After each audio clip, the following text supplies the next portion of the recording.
selengkapnya. Di tengah kesepakatan gencatan senjata Amerika Serikat Iran, Israel menyerang Lebanon dan menyasar milisi Hizbullah yang menjadi sekutu Iran. Serangan Israel mengakibatkan lebih dari 200 orang tewas.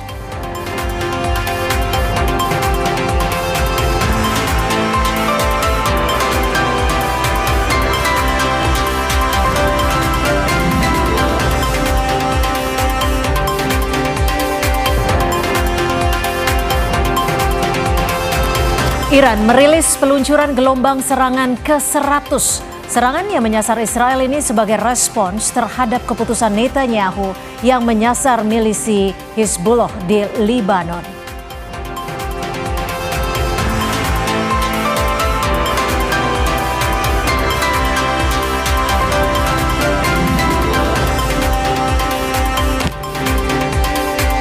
Tersangka kasus ijazah Jokowi Roy Suryo dan tim kuasa hukumnya membantah menerima uang sebesar 5 miliar rupiah dari Yusuf Kala.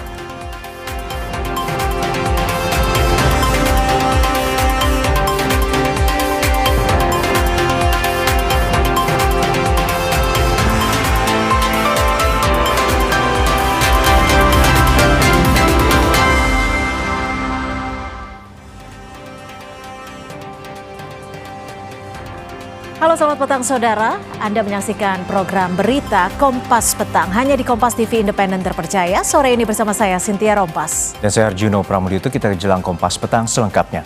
Kebakaran menghanguskan 8 rumah warga di kawasan Kuin Kerucuk, Banjarmasin, Kalimantan Selatan.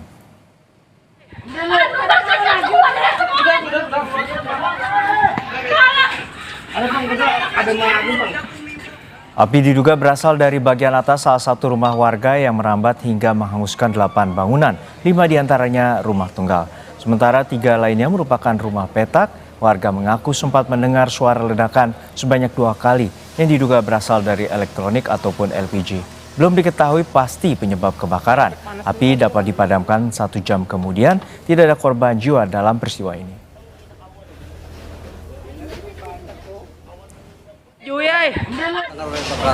Mungkin ledakan itu kita kada nyala itu.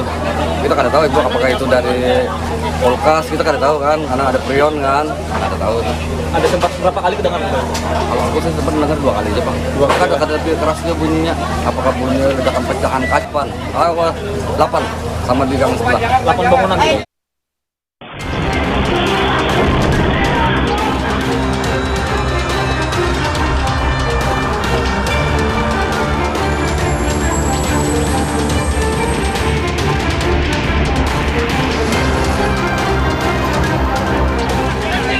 הנחתנו על חיזבאללה את המכה הגדולה ביותר שהוא ספג מאז הביפרים. תקפנו 100 מטרות ב10 דקות במקומות שחיזבאללה היה בטוח שהם חסינים.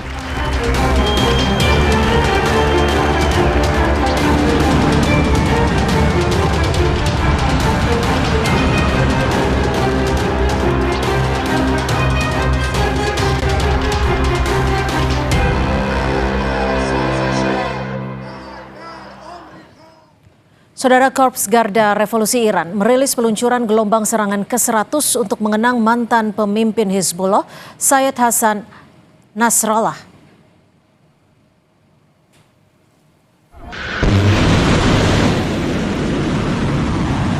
Iran mengatakan telah menyerang lebih dari 25 target strategis musuh. Serangan dilakukan usai Israel menyerang Hizbullah di Lebanon. Sebelumnya, saudara, Amerika Serikat dan Iran menyepakati gencatan senjata bersyarat selama 2 minggu.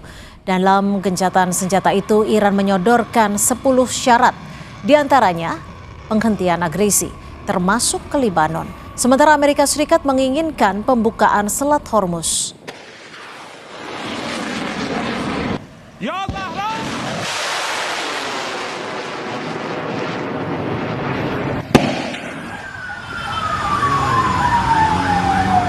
Rentetan serangan udara Israel ke Beirut pada hari Rabu memicu kebakaran besar di ibu kota Lebanon. Serangan Israel terjadi beberapa jam setelah gencatan senjata AS Iran. Sejak diumumkan, Israel mengatakan kesepakatan gencatan senjata itu tidak mencakup Lebanon. Meskipun mediator Pakistan mengatakan sebaliknya. Belum jelas apa yang menjadi sasaran, namun beberapa serangan terjadi di lokasi komersial yang ramai. Sejak pecahnya perang Israel-Hizbullah pada 2 Maret, Israel secara teratur menyerang Lebanon Selatan dan Timur serta pinggiran selatan Beirut, tetapi jarang menyerang pusat kota Beirut. Sejak itu lebih dari 1.500 orang tewas dan 1 juta orang mengungsi.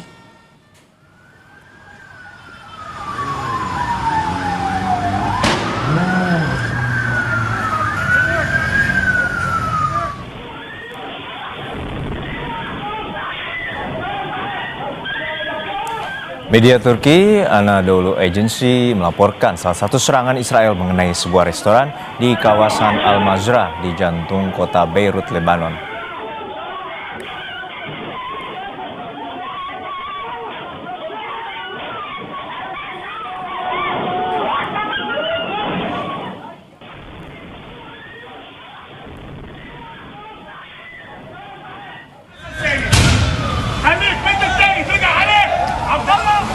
Rentetan serangan udara Israel ke Beirut pada hari Rabu memicu kebakaran besar di ibu kota Lebanon. Serangan Israel terjadi beberapa jam setelah gencatan senjata Amerika-Iran. Sejak diumumkan, Israel mengatakan kesepakatan gencatan senjata itu tidak mencakup Lebanon, meskipun mediator Pakistan mengatakan sebaliknya. Belum jelas apa yang tengah menjadi sasaran. Namun sejumlah serangan terjadi di lokasi permukiman dan komersial yang ramai penduduk. Sejak pecahnya perang Israel-Hizbullah pada 2 Maret, Israel secara teratur menyerang Lebanon Selatan dan Timur serta pinggiran selatan Beirut, tetapi jarang menyerang pusat kota Beirut.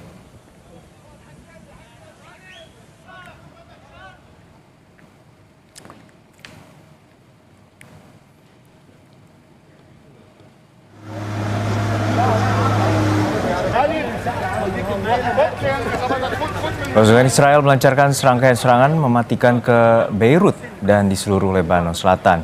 Kemarin menurut otoritas Lebanon, serangan Israel menewaskan 254 orang dan melukai lebih dari 1.000 orang.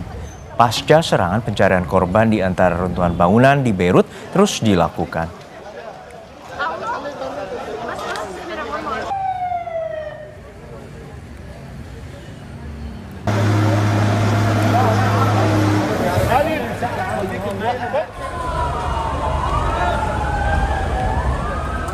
Upaya pencarian dan penyelamatan korban terus dilakukan di Beirut, Lebanon. Pencarian korban dilakukan setelah serangan Israel menghantam area komersial dan perumahan.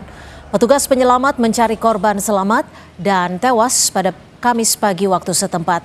Salah satu warga Beirut bilang sebagian besar korban tewas dalam serangan tersebut adalah orang-orang yang tidak bersalah.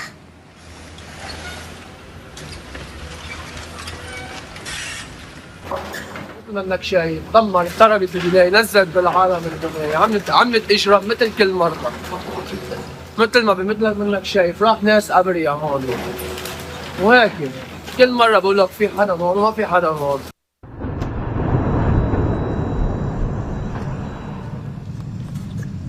Kepulan asap hitam membumbung ke langit Beirut, Lebanon pada Rabu waktu setempat atau beberapa jam setelah Amerika Serikat dan Iran mengumumkan gencatan senjata selama 2 minggu. Militer Israel mengatakan telah menyelesaikan serangan terkoordinasi terbesar dalam perang saat ini dan menghantam lebih dari 100 target Hizbullah dalam waktu 10 menit di Beirut, Lebanon Selatan dan wilayah Bekaa. Militer Israel mengklaim target yang diserang yakni pusat komando dan infrastruktur intelijen yang terletak di daerah sipil. Israel menuduh Hizbullah menggunakan warga sipil sebagai perisai manusia.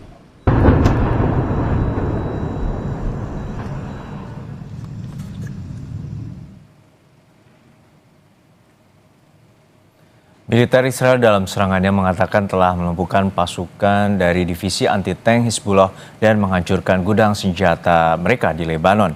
IDF juga melumpuhkan anggota milisi Hizbullah yang mengintai pergerakan pasukan Israel.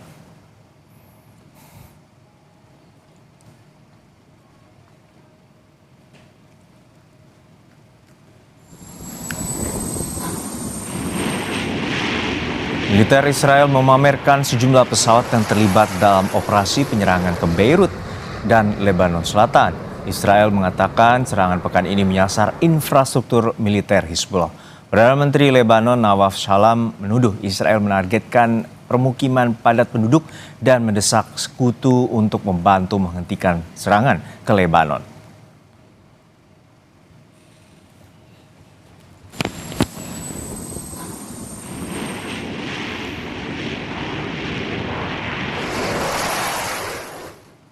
Untuk mengetahui perkembangan terkini di Lebanon, kita bergabung dengan Irfan Effendi Da'awa, warga negara Indonesia yang tengah menempuh pendidikan di Beirut, Lebanon.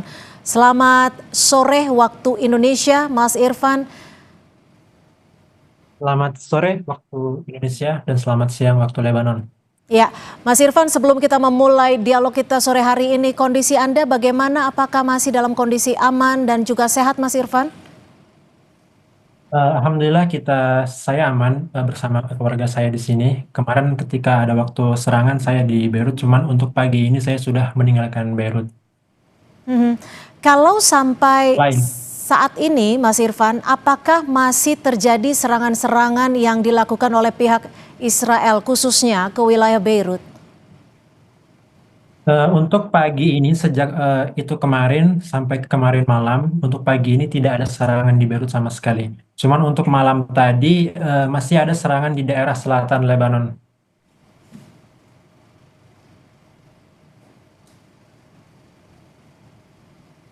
Ya, Ya, untuk pagi ini, untuk apa hari ini tidak ada serangan sama sekali dari pasukan Zionis. Cuman malam tadi semenjak kemarin kan serangannya dimulai ketika siang hari di jam 1 siang. Dan serangan itu berlanjut terus sampai 10 menit kemudian. Kemudian ada serangan lagi di malam harinya, cuman itu tidak di kota Beirut, ada di daerah lain seperti di daerah Lebanon Selatan yang dekat dengan di perbatasan sana. Untuk hari ini belum ada informasi atau serangan apapun yang dilakukan oleh pasukan Zionis di Lebanon. saat serangan-serangan itu terjadi, ini titik serangannya berada di mana, Mas Irfan? Apakah betul di daerah permukiman dan juga daerah komersil? Seperti yang kita tahu sebelumnya kan pasukan Zionis ini mereka selalu menyerang di daerah selatan di kota Beirut. Itu jarang sekali kalau mereka menyerang sampai ada di tengah kota, ada di tempat-tempat yang ramai orang. Cuman untuk kemarin itu serangannya tiba-tiba ada di tengah kota yang dimana tempat yang seharusnya itu tidak boleh diserang. Dan biasanya pasukan Zionis ini ketika mereka mau menyerang, mereka seperti memberikan ada tempat yang nanti akan diserang. Sekitarnya mungkin 10 menit sebelumnya atau 5 menit sebelumnya. Cuman untuk yang kemarin ini itu tidak ada sama sekali. Jadi kenapa banyak korban yang berjatuhan itu karena pasukan Zionis tidak memberikan informasi sama sekali bahwa tempat ini akan diserang. Karena itu kemarin. Ya, artinya metode serangannya justru berubah sebelum dan juga sesudah dari adanya gencatan senjata antara Amerika Serikat dan Iran, ya? Iya, betul. Kalau dari instruksi pemerintah Lebanon dan juga KBRI Beirut seperti apa kepada warganya, termasuk kepada warga negara asing di sana? Kalau untuk KBRI kita sendiri, untuk WNI yang ada di Lebanon, terutama yang ada di Beirut, mereka menghimbau kita untuk menjauhi tempat-tempat, ya, maksudnya tempat-tempat yang biasanya ditargetkan oleh pasukan Zionis. Dan kemudian juga dari KBRI juga sudah menghimbau dan juga sudah memberikan status siaga 1 sejak tahun 2024. Sedangkan dari Lebanon sendiri, ya sampai sekarang ya mungkin dari teman-teman di Indonesia sering bertanya-tanya apa yang dilakukan oleh government itu Lebanon sendiri. Ya kalau kita melihatnya sebagai warga Lebanon atau melihatnya sebagai warga asing, ya kita melihat itu seperti tidak ada kemampuan dari Lebanon sendiri untuk menghadapi masalah ini. Bahkan hari ini itu semua sekolah diliburkan, ya, semua sekolah diliburkan, semua sektor pabrik, kemudian toko-toko semuanya tutup karena mereka memberikan instruksi bahwa hari ini adalah hari duka cita, hanya sebatas itu. Dan setahu saya dari informasi pagi ini juga mereka sedang mengadakan ini seperti pertemuan untuk membahas masalah ini. Tapi setiap ada serangan mereka selalu melakukan seperti tapi tidak ada hasilnya. Mhm. Apakah ada himbauan untuk mengungsi ke tempat yang lebih aman? Karena Anda tadi sempat menyebutkan bahwa serangan yang terakhir tidak diinformasikan seperti sebelum-sebelumnya. Ya, bahwa setiap ada serangan, semua himbauan itu, semua peringatan itu bukan dari Lebanon, tapi dari negara sebelah. Jadi semua informasi yang diterima bahwa nanti akan ada serangan di tempat ini itu bukan dari orang Lebanon, tapi melainkan dari negara sebelah.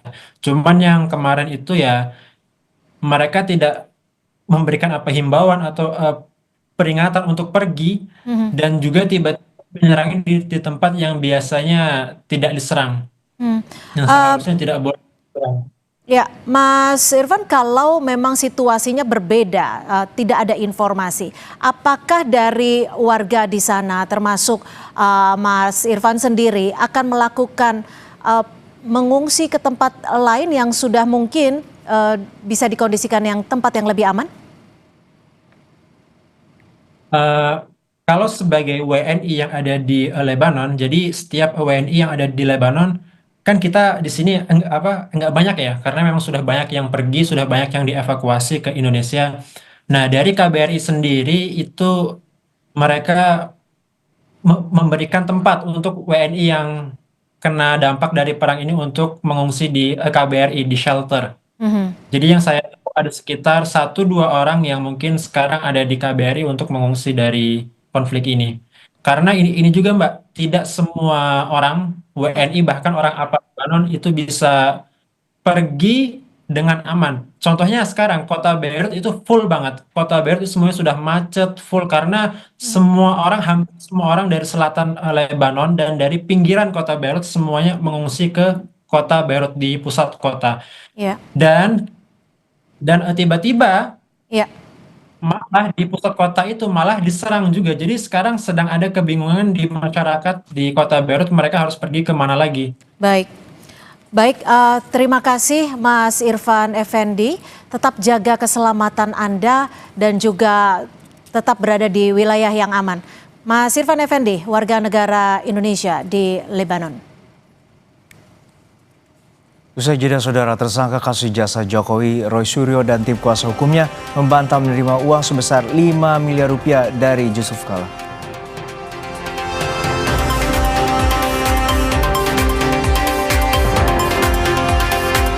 Presiden Prabowo Subianto menyinggung soal impeachment dalam pidatonya saat rapat kerja pemerintah. Presiden bilang impeachment dilakukan sesuai mekanisme yang diatur konstitusi.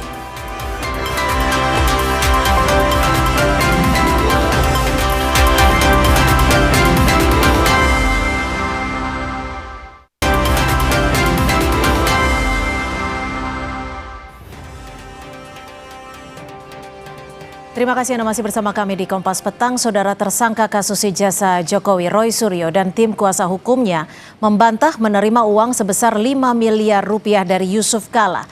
Pihak Roy pun mendesak kubu Rismon untuk muncul ke publik dan menjelaskan jika benar video Rismon soal JK adalah buatan atau AI. Didampingi tim kuasa hukumnya, Roy Suryo dan beberapa tersangka kasus ijazah mendatangi Polda Metro Jaya Kamis siang untuk wajib lapor. Mereka kemudian menanggapi laporan Yusuf Kala terhadap Rismon Sianipar dan sejumlah akun YouTube karena menyebarkan berita bohong soal pemberian uang 5 miliar rupiah kepada Roy CS untuk memperkarakan ijazah Jokowi. Mengenai bantahan kuasa hukum Rismon soal video yang beredar bukanlah buatan kliennya, pihak Roy menantang Rismon memberi klarifikasi secara terbuka. Sudah selesai Pak, melihat LP-nya selesai ditunda. Kasarnya saya ingin tegaskan bahwa kami tidak menerima sepeser pun, 1 rupiah pun dana untuk perjuangan ini, baik dari Pak JK atau pihak lainnya, baik untuk kepentingan perjuangan atau kepentingan keluarga kami. Tidak. Kenapa? Karena kami datang memang bersama Pak Roy, mendampingi Pak Roy, dan dulu pernah mendampingi saudara Rismon Sianipar Hasolan yang kini sudah menjadi pengkhianat, itu karena dorongan panggilan hati untuk menyelamatkan negara kita. Saya sarankan kepada saudara Jahmad Agisang, jika saudara menyatakan itu bukan suara saudara, bukan video klien saudara, maka sampaikan itu di pengadilan, bukan melalui media. Karena laporan pro justisia harus dikonter secara pro justisia, tidak cukup dengan omon-omon. Jangankan apa uangnya, apalagi apa? Uang haram. Wah, gitu. Kita tolak yang namanya anti uang haram. Sekaligus masih kata-kata satir dari beliau yang sudah 4 bulan yang lalu itu kita terima dan itu guyonan. Nah, ini AI.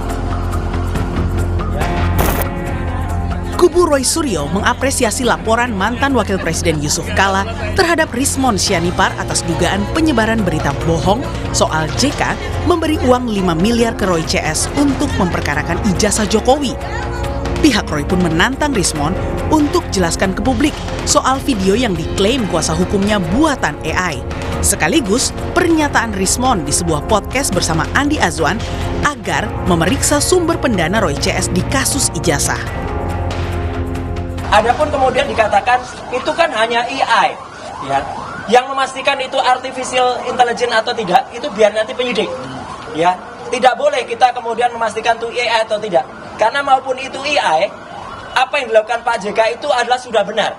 Dilaporkan dulu, ya. Karena Pak JK sendiri mengatakan, saya nggak tahu itu AI atau tidak. Ada statement Saudara Omon dengan ini Andi Aswan ini tadi, ya, di rekamannya. Bahkan dia mengatakan, kalau mau usut dulu sumber pendananya. Berarti secara eksplisit dia mengatakan dia ikut menuduh ada 50M itu. Ya, jadi jelas betul ini jahat banget ya. Jadi nggak perlu kami melakukan tabayun. Tak terima dituding sebagai pihak yang diduga berada di balik beredarnya video YouTube bernarasi dana miliaran di balik kasus ijazah, kubu Jokowi menilai isu ini sengaja dihembuskan kubu Roy karena khawatir bila Rismon kelak menjadi saksi mahkota di sidang kasus ijazah. Kalau dikatakan Roy Suryo itu dan menuduh kita yang membuat itu konyol namanya. Enggak, ya. buktinya kok. Jadi artinya begini, kalau yang menciptakan AI itu memang harus diselidiki itu siapa? Yang jelas itu 100% bukan dari kita. Itu ada perbuatan konyol kalau kita melakukan itu.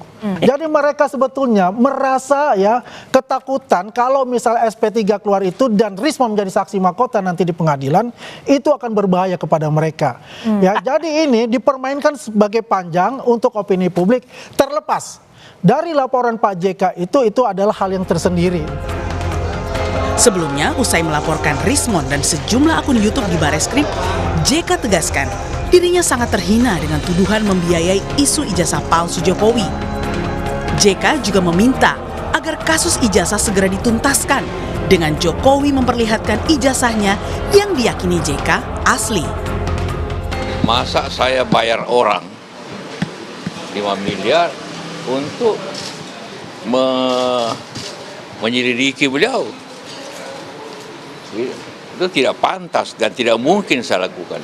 Kita stoplah ini perkara dengan cara tinggal Pak Jokowi memperlihatkan ijazahnya kan yang asli. Saya yakin itu.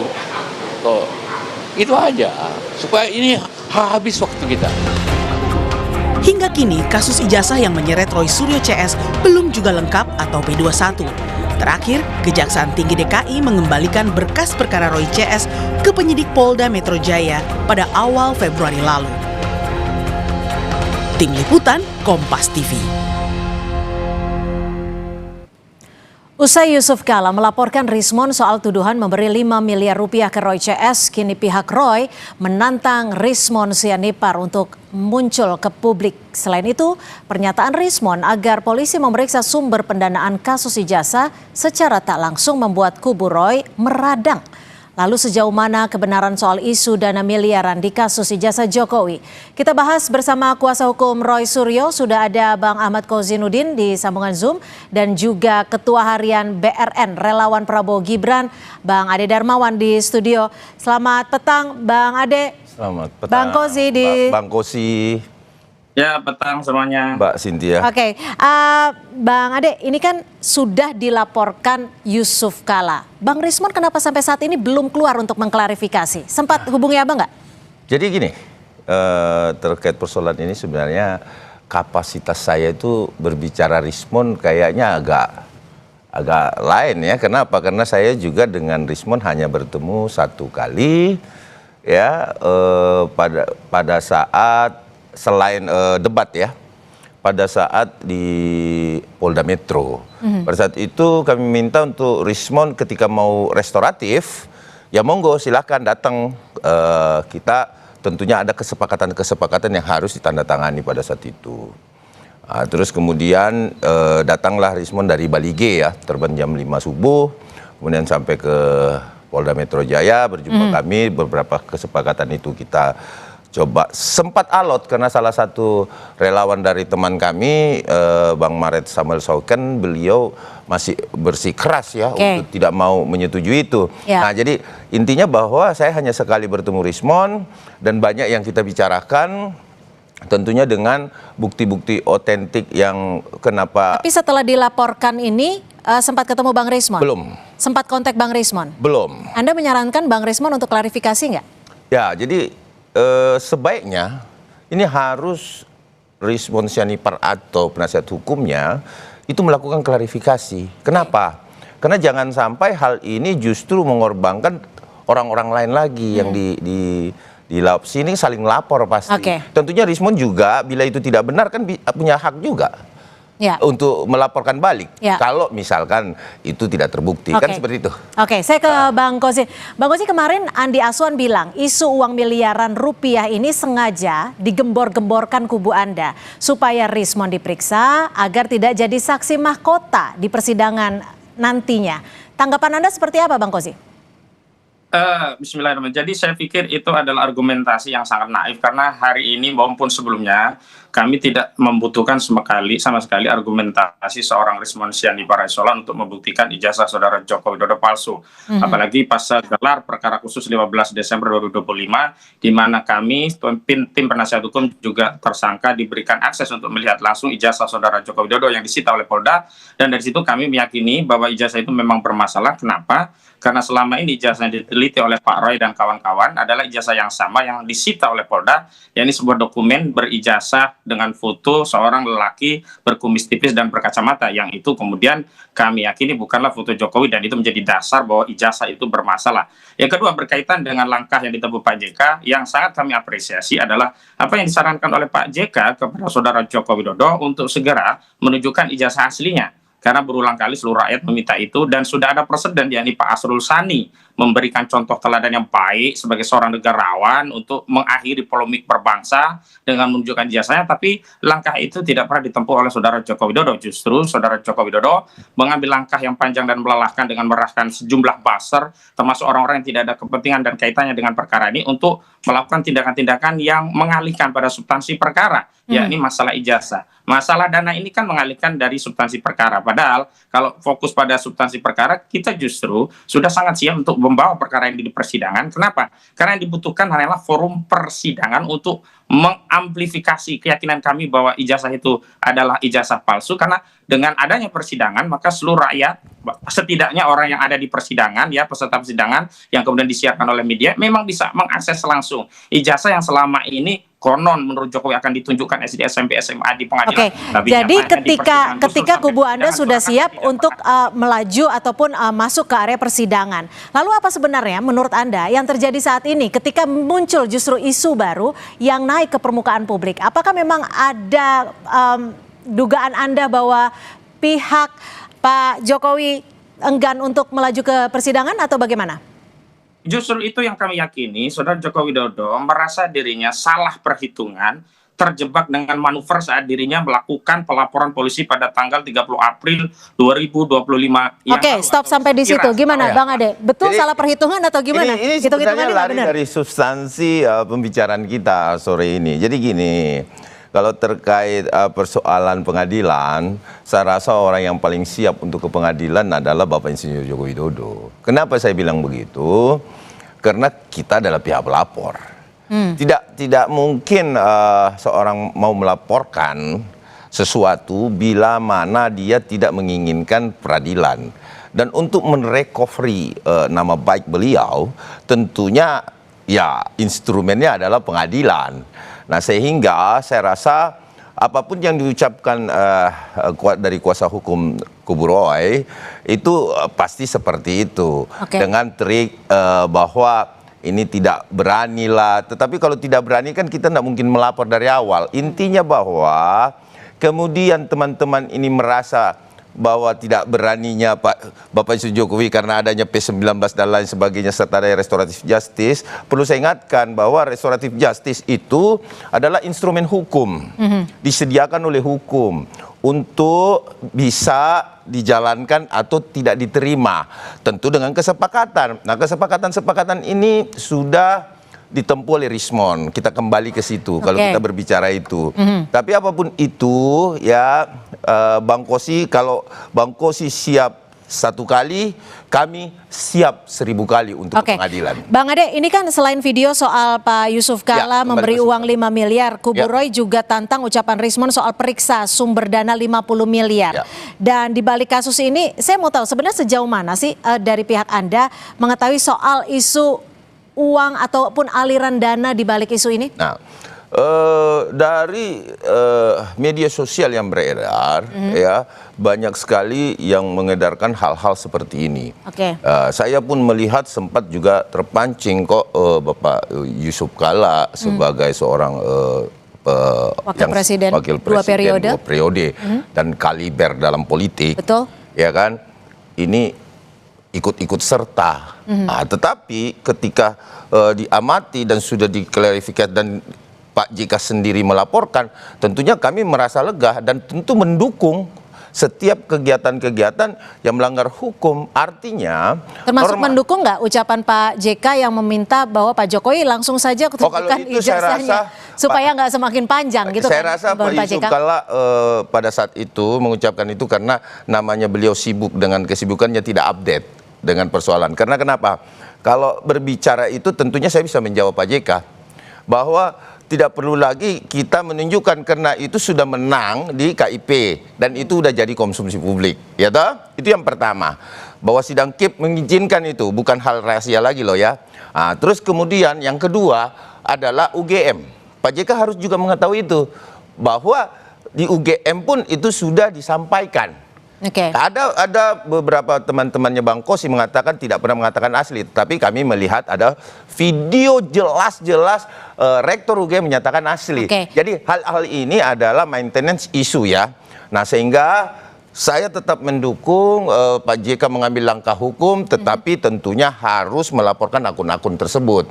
Nah, akun-akun ini memang harus diungkap karena ini akan membawa norma-norma jelek di mata masyarakat, apalagi yang sekaliber Pak Yusuf Kalla. Kalau kemarin Mas Roy sempat mengucapkan bahwa isu ini, isu soal ada aliran dana di balik isu ijazah Jokowi ini sebenarnya justru datang dari pihak Pak Jokowi. Bagaimana Anda mencerna itu?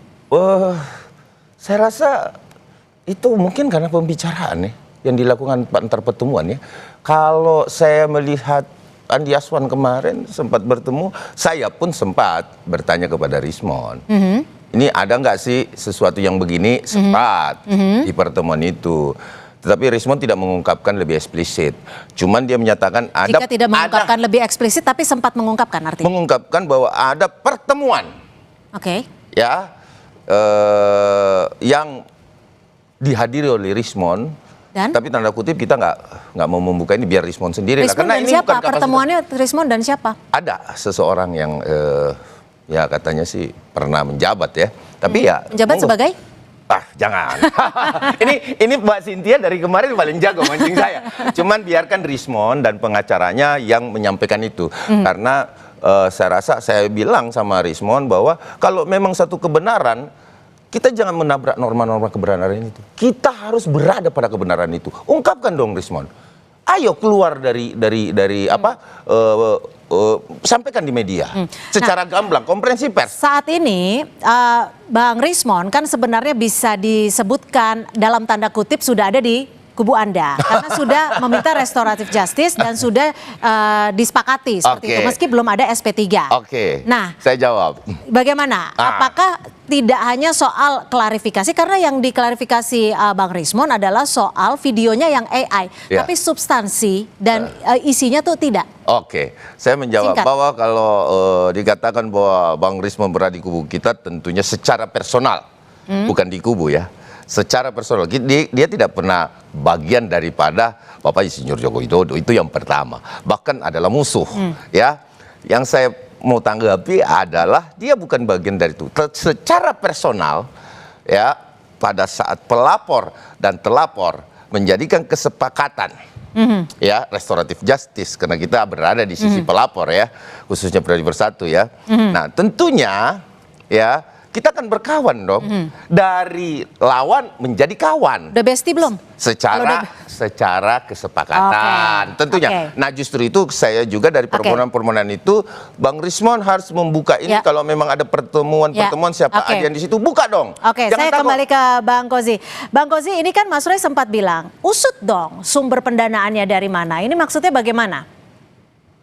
Ya, tentu saja setiap orang yang menuduh maka dia harus membuktikan. Karena kami pada posisi tertuduh, maka kami menuntut orang yang menuduh itu untuk membuktikan. Dan penting juga untuk kami informasikan, sebenarnya saudara Rismon ini sedang celaka 2 kali karena dia sudah berkhianat dari tim, tapi juga belum sepenuhnya diterima oleh kubu Jokowi. Bahkan dia ibarat sapi bajak untuk menjalankan sejumlah tugas, seperti seorang robot yang dikontrol dari Solo. Maka sampai hari ini belum ada SP3 yang diterbitkan oleh Polda Metro Jaya untuk respons yakni para Hasiolan. Untuk khusus sumber dananya bagaimana? Dengan Egy Sujana. Nah, karena itu sumber dana itu hanya bisa diungkap kalau apa? Kalau laporan Pak JK itu tindak lanjuti. Karena itu kami memberikan dukungan penuh dan siap menjadi saksi untuk memberikan keterangan baik secara langsung maupun secara tidak langsung, yang intinya kami tidak pernah berhubungan dengan Pak JK dalam perjuangan ini, menerima uang dari Pak JK atau tidak mendapatkan supervisi dari Pak JK, dan itu cukup untuk menguatkan laporan Pak JK. Tinggal saudara Rismon juga kubu-kubu yang selama ini menuduh ini ada dananya, termasuk kubu-kubu yang selama ini beredar dari kubu Jokowi, karena mereka motifnya sebenarnya ingin ini gaduh sehingga bisa dihentikan, sehingga tidak perlu lagi saudara Joko Widodo dipermalukan secara publik di dalam persidangan karena ijazah itu yang ketahuan. Baik, waktu kita sudah habis sayangnya. Terima kasih Bang Ahmad Kozinuddin, terima kasih juga Bang Ade, terima kasih. Dan tentunya kita masih menantikan seperti apa kasus perkembangan ini. Terima kasih. Saudara, informasi lainnya masih akan kami sajikan selepas jeda. Polda Metro Jaya menerima laporan terhadap pengamat politik Saiful Mujani dan Direktur Eksekutif Jaringan Moderat Indonesia, Islah Bahrawi, soal dugaan penghasutan di muka umum.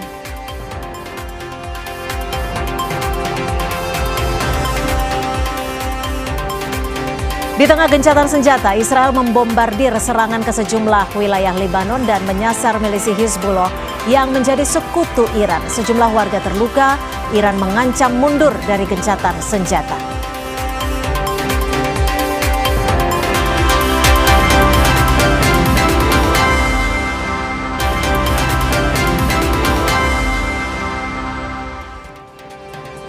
Kembali di Kompas Petang, saudara, mahasiswa dari berbagai kampus di Samarinda menggelar aksi unjuk rasa di depan Korem 091 Aji Surya Natakusuma, menuntut transparansi pengusutan kasus penyiraman air keras aktivis Kontras Andri Yunus. Dalam unjuk rasa, mahasiswa menyampaikan 7 tuntutannya, diantaranya meminta TNI untuk mengungkap siapa dalang di balik kasus itu.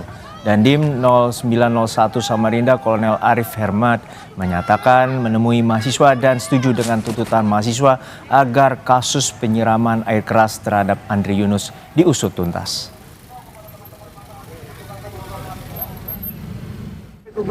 Tuntutan kami yang telah kami bawakan, jadi seperti itu. Salah satunya apa tuntutannya? Yang pertama, tarik militer itu kembali ke barat. Menyikapi tentang Andri Yunus ini, Bang, aktor intelektual dibalik penyiraman air keras terhadap Andri Yunus dan seret pelaku ke peradilan umum. Terus yang kedua, tolak UU TNI nomor 3 tahun 2025. Terus yang ketiga, menuntut audit menyeluruh terhadap penggunaan kekerasan dalam tubuh institusi dan mendesak penghapusan pola-pola intelijen yang digunakan untuk sependapat sebenarnya sama dari mahasiswa ini, karena memang permasalahan ini harus diungkap ya, harus sesuaikan dengan prosedur yang berlaku. Tapi kan beberapa waktu yang lalu dari Kapus Pen TNI ya, Mayor Jenderal TNI Aulia itu sudah menyampaikan saat ini sedang berproses Ya, kita juga sedang nunggu hasilnya. Ya, mudah-mudahan untuk hasilnya cepat keluar lah, supaya. Sorotan lain, Saudara, Polda Metro Jaya menerima laporan terhadap pengamat politik Saiful Mujani dan Direktur Eksekutif Jaringan Moderat Indonesia Islah Bahrawi. Laporan disampaikan Robina Akbar dari Aliansi Masyarakat Jakarta Timur pada Rabu malam. Melalui keterangan tertulis kepada Kompas TV, Kamis siang, Kabid Humas Polda Metro Jaya, Kombes Budi Hermanto membenarkan laporan terhadap pengamat politik Saiful Mujani dan Direktur Eksekutif Jaringan Moderat Indonesia Islah Bahrawi. Disampaikan Robina Akbar dari Aliansi Masyarakat Jakarta Timur. Saiful Mujani dan Islah Bahrawi diadukan pelapor dengan dugaan melanggar pasal penghasutan di muka umum dalam KUHP baru. Budi bilang laporan selanjutnya akan diteruskan ke penyidik.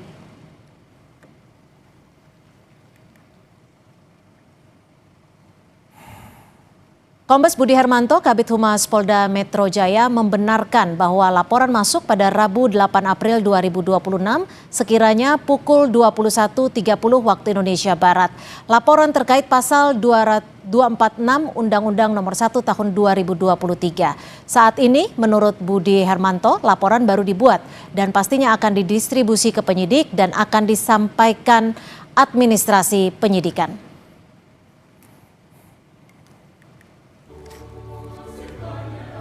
Presiden Prabowo Subianto menyinggung soal impeachment dalam pidatonya saat rapat kerja pemerintah di Kompleks Istana Kepresidenan.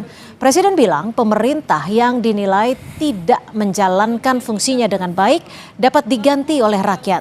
Namun Presiden mengingatkan ada mekanisme pergantian pemerintah yang telah diatur melalui konstitusi, yakni melalui DPR dan MPR.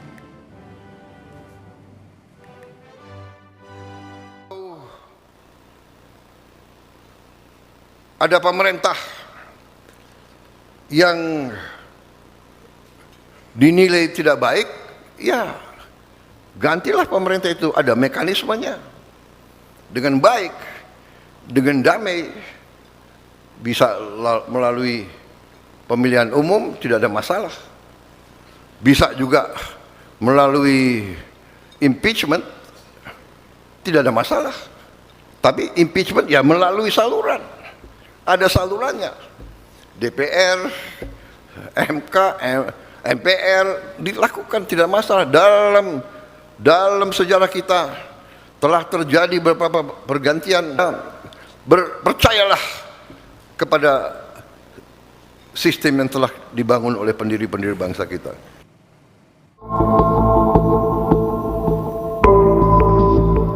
Pernyataan pengamat yang juga pendiri lembaga survei Saiful Mujani soal impeachment kepada Presiden Prabowo berbuntut laporan polisi. Pernyataan ini disampaikan dalam acara Halal Bihalal bersama sejumlah pengamat untuk merespons pernyataan Presiden yang akan menertibkan pengamat. Peneliti Posdem Universitas Andalas, Ferry Amsari yang hadir dalam acara tersebut membantah ada ajakan makar dari Saiful Mujani. Dalam acara Satu Meja The Forum, Ferry menyebut pernyataan Saiful soal impeachment bukanlah bentuk makar, melainkan kritik yang disampaikan untuk Presiden.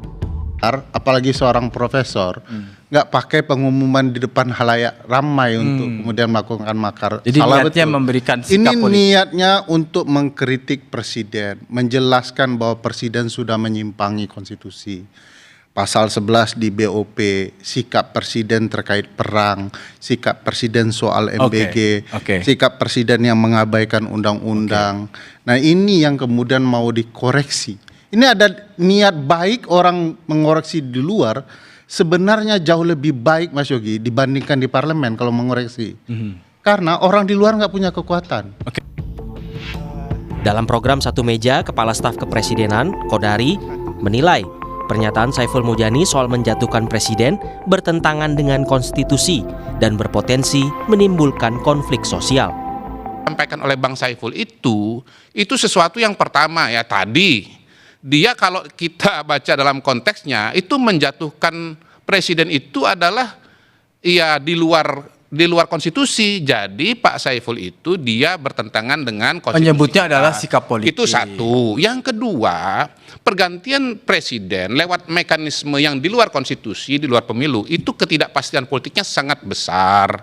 Ada potensi konflik sosial, ada potensi kemunduran ekonomi, harga yang terlalu mahal untuk dibayar oleh bangsa kita. Presiden Prabowo mengatakan tak keberatan untuk dikritik. Namun ia mengingatkan soal penggantian presiden harus dilakukan sesuai dengan jalur konstitusi yang telah ada. Tim Liputan Kompas TV. Usai jeda saudara, di tengah gencatan senjata Israel membombardir serangan ke sejumlah wilayah Lebanon dan menyasar milisi Hizbullah yang menjadi sekutu Iran. Sejumlah warga terluka, Iran pun mengancam mundur dari gencatan senjata.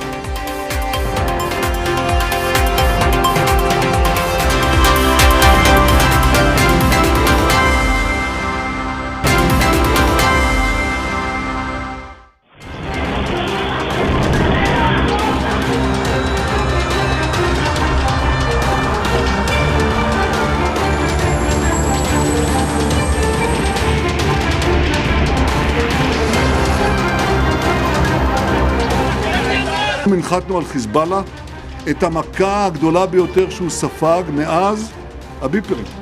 תקפנו 100 מטרות ב10 דקות במקומות שחיזבאללה היה בטוח שהם חסינים.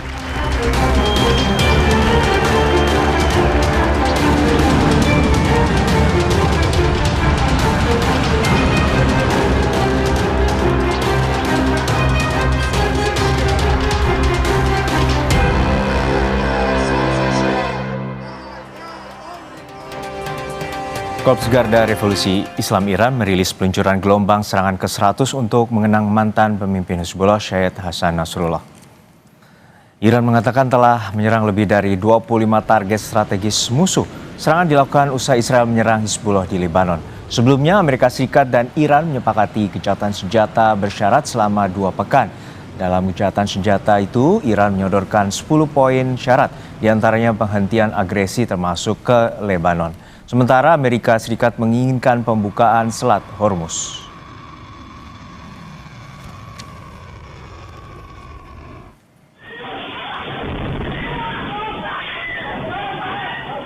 Media Turki Anadolu Agency melaporkan salah satu serangan Israel mengenai sebuah restoran di kawasan Al-Mazrah di jantung kota Beirut, Lebanon.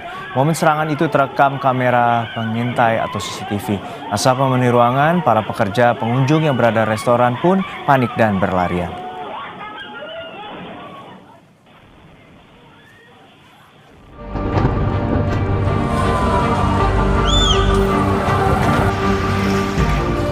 Gencatan senjata Amerika Serikat dan Iran yang rapuh langsung diuji Israel.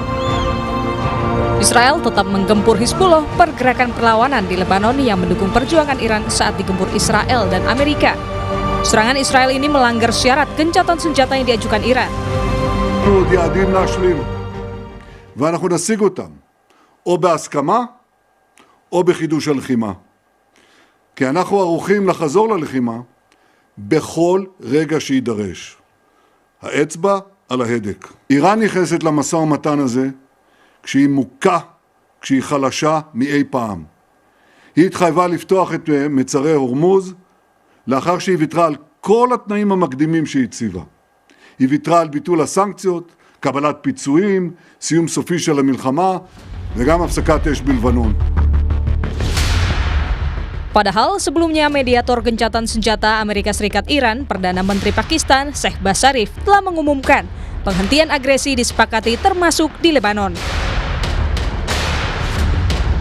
Shehbaz Sharif mengumumkan melalui akun media sosial X-nya, "Saya dengan senang hati mengumumkan bahwa Republik Islam Iran dan Amerika Serikat bersama dengan sekutu mereka telah menyetujui gencatan senjata termasuk di Lebanon. Efektif, segera." PBB mengutuk serangan terbaru Israel di Lebanon. Mewakili Kepala Hak Asasi Manusia PBB Volker Turk, Tamin Al-Khitan mengatakan skala pembunuhan dan kehancuran di Lebanon saat ini sungguh mengerikan. Ia menambahkan serangan dilakukan beberapa jam setelah menyetujui gencatan senjata dengan Iran. Sungguh sulit dipercaya. Human rights chief Volker Turk says the scale of the killing and destruction in Lebanon today is nothing short of horrific. Such carnage, hours after agreeing to a ceasefire with Iran, defies belief. It places enormous pressure on a fragile peace which is so desperately needed by civilians. Usai serangan Israel ke Lebanon, Iran memutuskan menutup kembali Selat Hormuz. Menlu Iran, Said Abbas Araghchi, menyerukan Amerika Serikat bersikap memilih gencatan senjata atau perang berlanjut melalui Israel. Sementara itu, pembicaraan lanjutan soal gencatan senjata Amerika Serikat dan Iran yang akan dilakukan di Islamabad, Pakistan belum menemukan kepastian.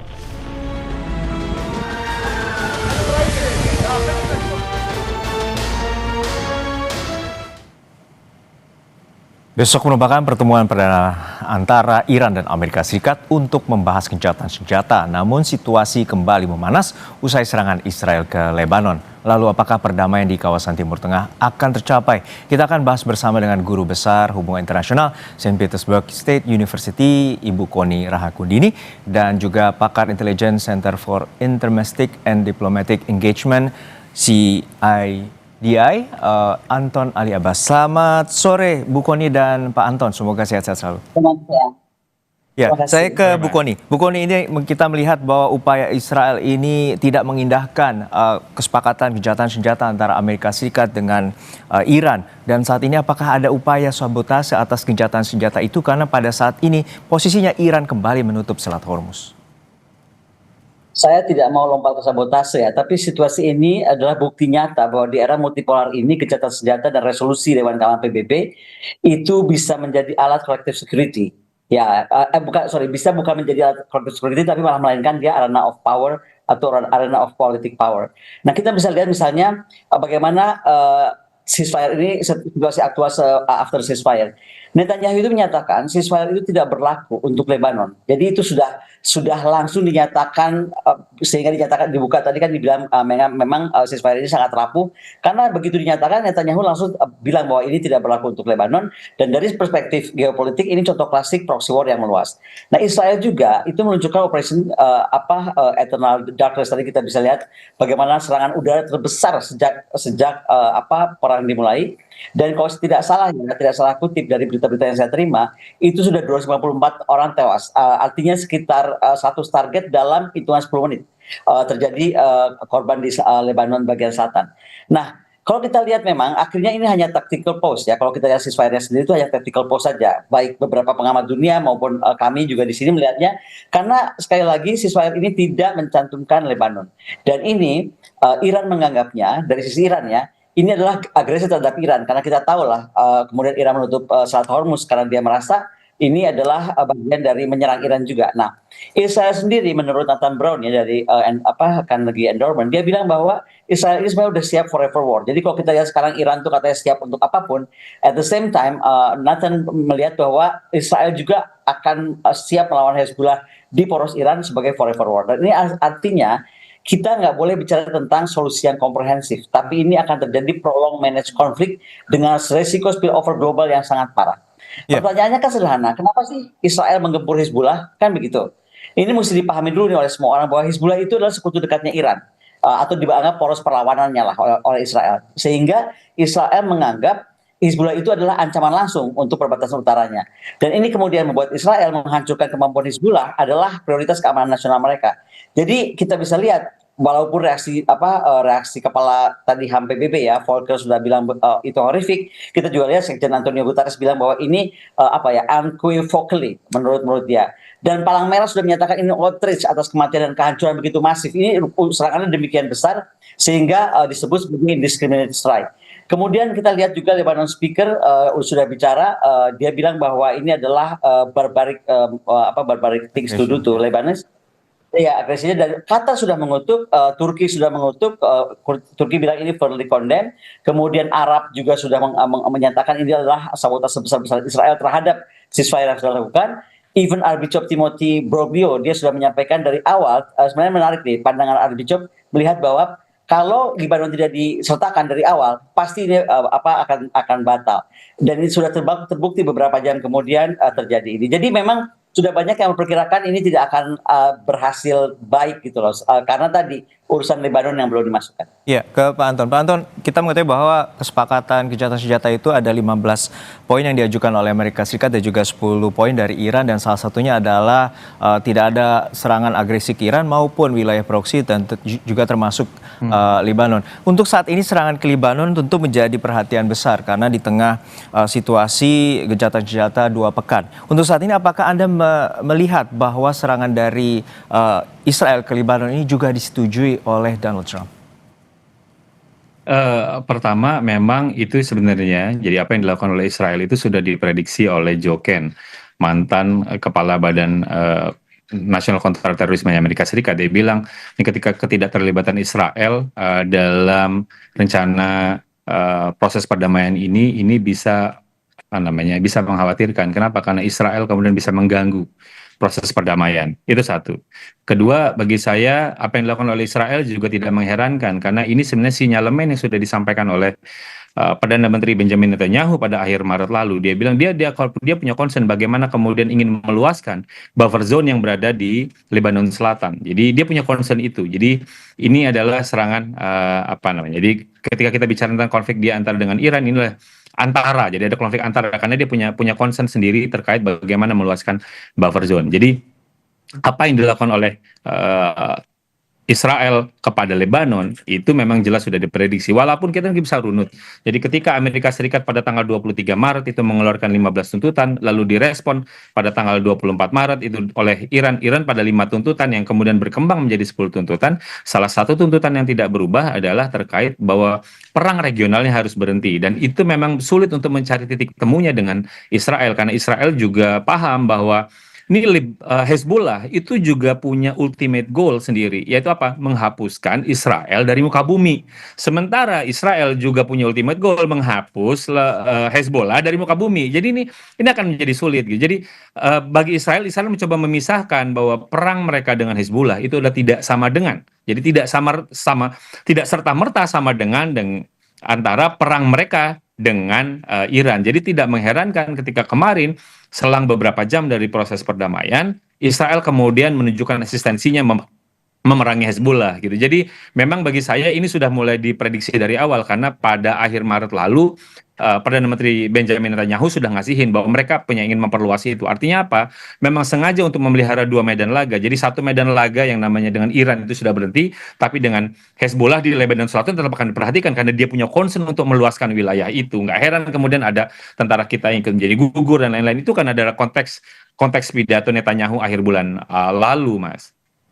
Ya, Bu Kony, kita mengetahui bahwa Hizbullah merupakan salah satu proksi dari Iran dan juga untuk saat ini Israel terus menggempur wilayah Lebanon yang juga wilayah permukiman sipil yang dengan alasan bahwa menggempur salah satu pemimpin dari Hizbullah. Untuk saat ini kita mengetahui bahwa perundingan akan dilakukan besok Jumat. Lalu seperti apa? Karena mengetahui bahwa Iran memiliki trust issue atau masalah kepercayaan dengan Amerika Serikat untuk maju di perundingan, dan apakah perundingan untuk esok itu akan terjadi? Kita masih lihat juga ya kalau soal perundingan itu akan terjadi, kita masih lihat juga posisi China dan Rusia yang tetap konsisten menganggap juga kenapa mereka harus memveto resolusi PBB kemarin di Surat Hormuz, karena menurut dua negara ini bias anti Iran jadinya kalau diteruskan, makanya mereka veto kan. Dan setelah serangan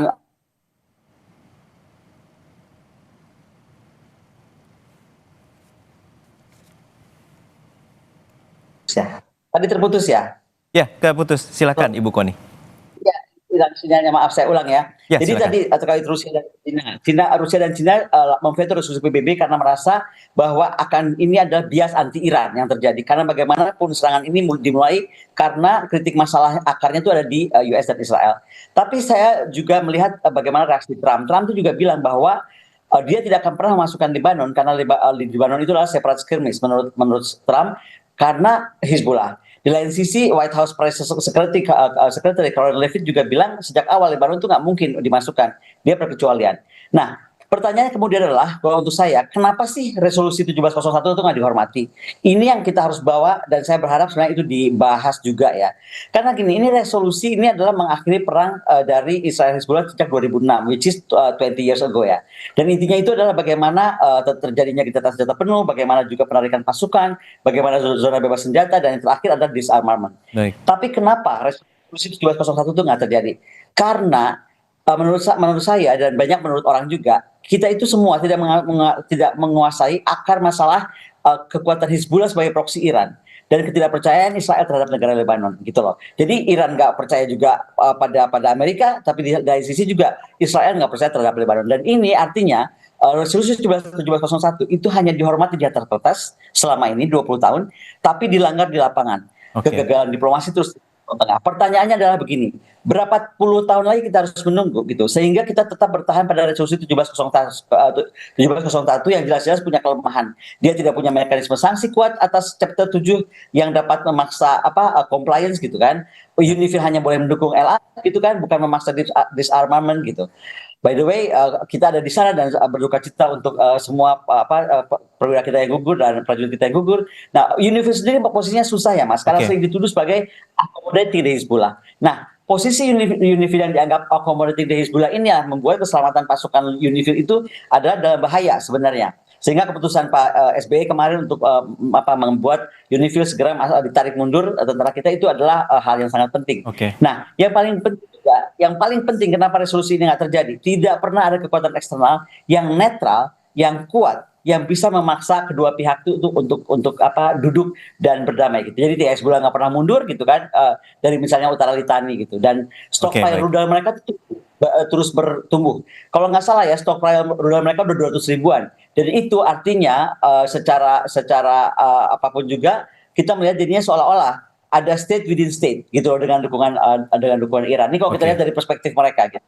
Oke, baik, kita lanjutkan pembahasan kita terkait bagaimana masa depan dari gencatan senjata ini dan juga apakah resolusi perdamaian ini akan terwujud dan upaya perundingan akan dilakukan esok hari atau 10 April di Islamabad, Pakistan. Informasinya akan hadir usai jeda hanya di Kompas Petang.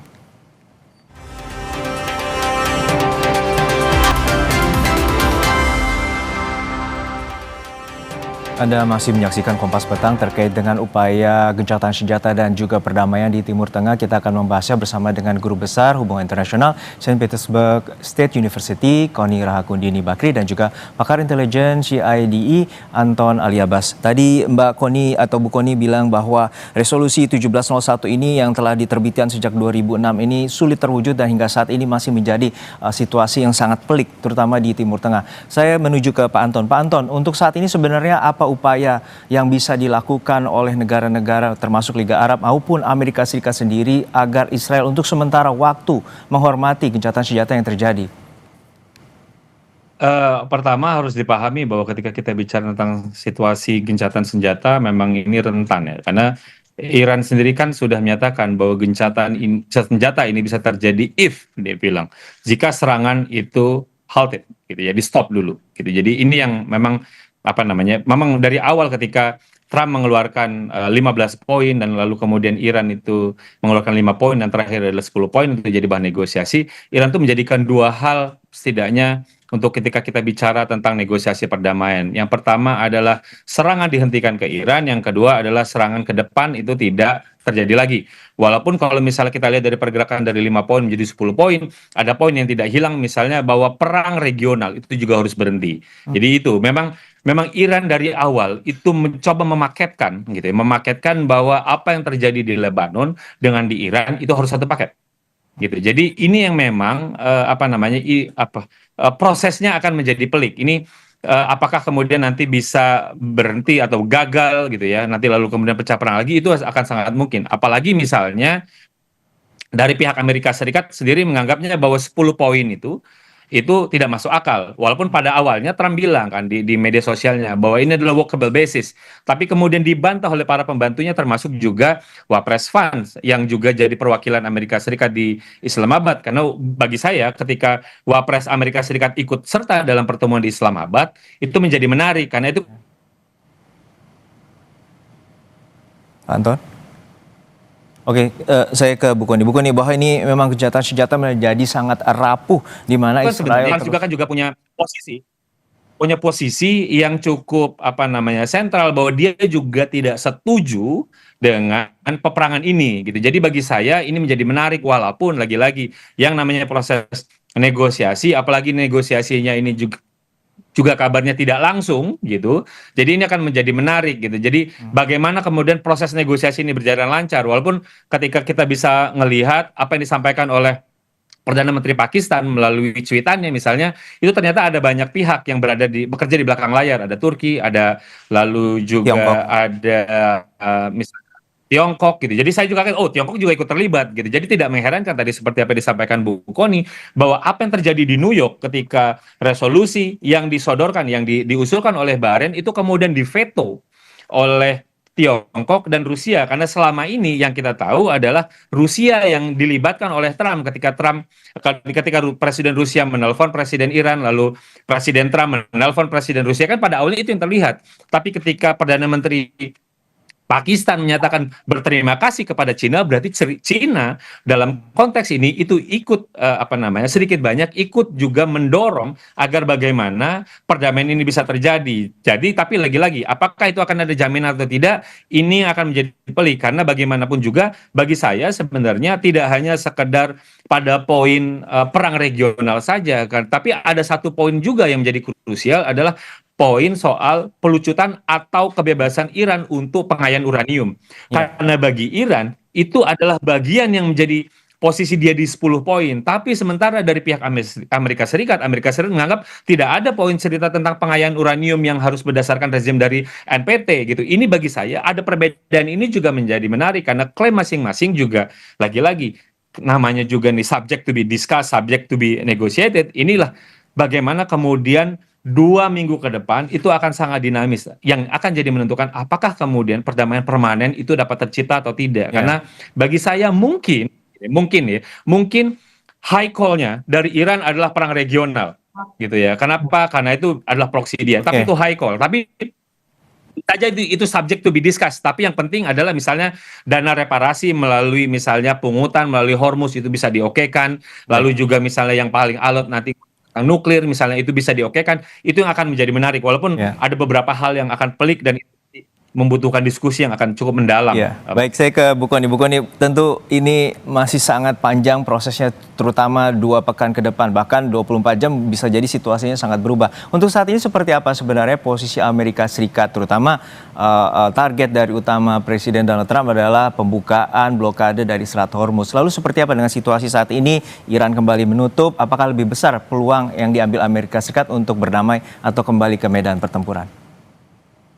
Kalau saya menyebutnya mungkin begini ya, situasi ini sekarang mundur dari ambang perang besar yang terjadi kemarin ya, sudah betul-betul di ambang perang besar ketika Trump bilang akan membuat Iran itu kembali ke zaman batu misalnya kan, itu sudah tegang sekali. Tapi kita juga masuk ke fragile position, jadi artinya ini mudah pecah di mana saja kapan saja. Saya sih berharap sekarang G-Defense akan terus melakukan negosiasi lanjut dari Pakistan. Tapi sekali lagi kalau kita melihat dari pandangan para expert dunia termasuk di Rusia ya, ini sekali lagi ini fragile position yang sangat bahaya, apalagi sekarang ini kita mendengar Menlu Luar Negeri Iran bilang kan ini mau mana nih, mau lewat ceasefire lu atau mau lewat Israel. Nah dua-duanya bisa gua kerjain, kira-kira kayak gitu kan. Nah tapi mesti yang kita lihat adalah 3 hal yang proyeksi paling mungkin menurut saya. 1, manage instability, jadi ketegangan tuh akan terkendali gitu kan, walaupun akan sangat susah. Kemudian ini bukan jelas seperti disampaikan Pak Anton tadi, ini bukan perdamaian permanen, susah. Kembali saya mesti ngomong soal resolusi 1701 ya.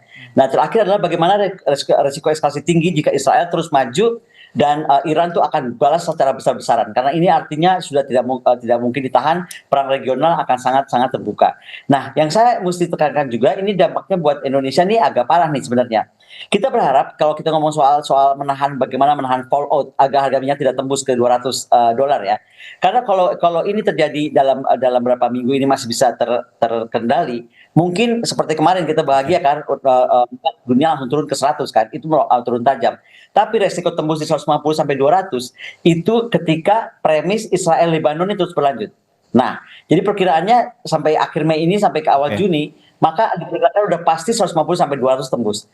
Dan kalau tembus ke 200, malah ada yang lebih berani bicara ya bahwa kalau nggak salah World McKenzie ya, dia bilang kalau tembus dalam ini ke 200, maka itu artinya Iran akan mempertahankan blokade di Hormuz, tapi juga artinya kita tidak mungkin atau tidak lagi bisa menahan di 2026 harga bisa ditekan. Nah, dampaknya ini artinya apa? Ya, dampaknya ini akan sangat besar buat Indonesia karena akan energi kestabilan harga dan lain-lain. Baik, ini menjadi efek bola salju yang sangat panas bagi seluruh dunia dan juga tidak hanya dunia namun juga Indonesia, dan ini perlu perhatian bersama dan agar deeskalasi maupun gencatan senjata ini dapat terwujud dan kedua belah pihak Amerika Serikat dan juga Iran masuk di meja perundingan, dan kita nantikan upaya perundingan itu di Islamabad, Pakistan esok hari. Terima kasih sekali lagi Ibu Koni Rahankundini Bakri, Guru Besar Hubungan Internasional St. Petersburg State University, dan juga Pak Anton Ali Abbas, pakar intelijen dari CIDE. Sehat-sehat selalu, Bapak Ibu. Usai jeda, Saudara, serangan udara Israel menghantam sejumlah area komersial di perumahan padat penduduk di Beirut, Lebanon. Ratusan warga tewas.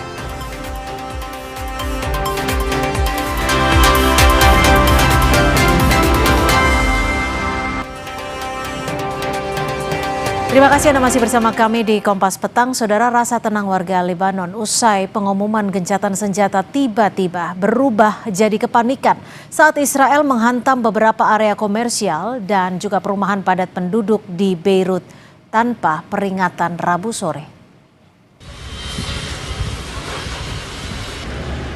Lebih dari 100 target Hizbullah dalam waktu 10 menit di Beirut, Lebanon Selatan dan Lembah Beka di timur jadi sasaran serangan Israel. Korban jiwa dalam serangan Israel diperkirakan mencapai lebih dari 200 orang.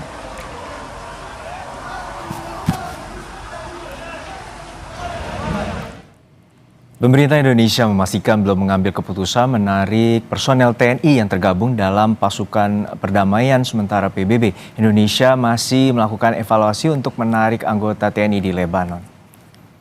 Meskipun situasi di Lebanon makin memanas, pemerintah Indonesia belum memastikan untuk menarik anggota TNI yang tergabung dalam pasukan sementara PBB atau UNIFIL di Lebanon.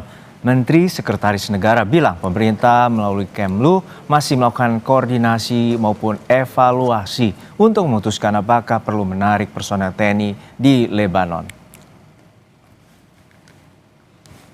Kalau pertanyaan sampai ke keputusan penarikan itu belum ya. Tetapi bahwa dengan adanya kejadian yang kemarin tentu kami pemerintah terus melakukan koordinasi dipimpin oleh Bapak Menlu, ya, melakukan evaluasi, nanti kita tunggu perkembangannya. Militer Israel memamerkan sejumlah pesawat yang terlibat dalam operasi penyerangan ke Beirut dan Lebanon Selatan.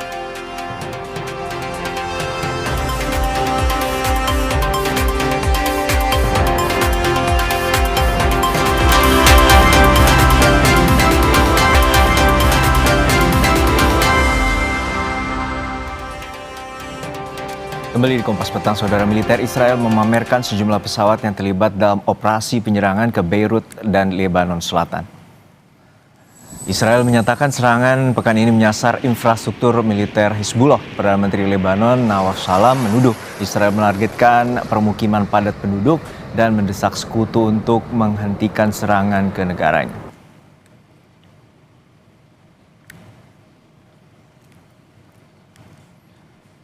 Militer Israel dalam serangannya mengatakan telah melumpuhkan pasukan dari divisi anti-tank Hizbullah dan menghancurkan gudang senjata mereka di Lebanon.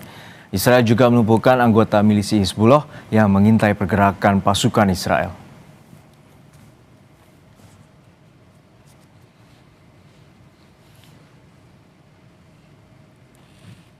Saudara, informasi tadi juga menjadi penutup perjumpaan kita sore ini di Kompas Petang. Terima kasih, saya Cynthia Rompas. Dan saya Herjuno Pramudito, terima kasih, sampai jumpa.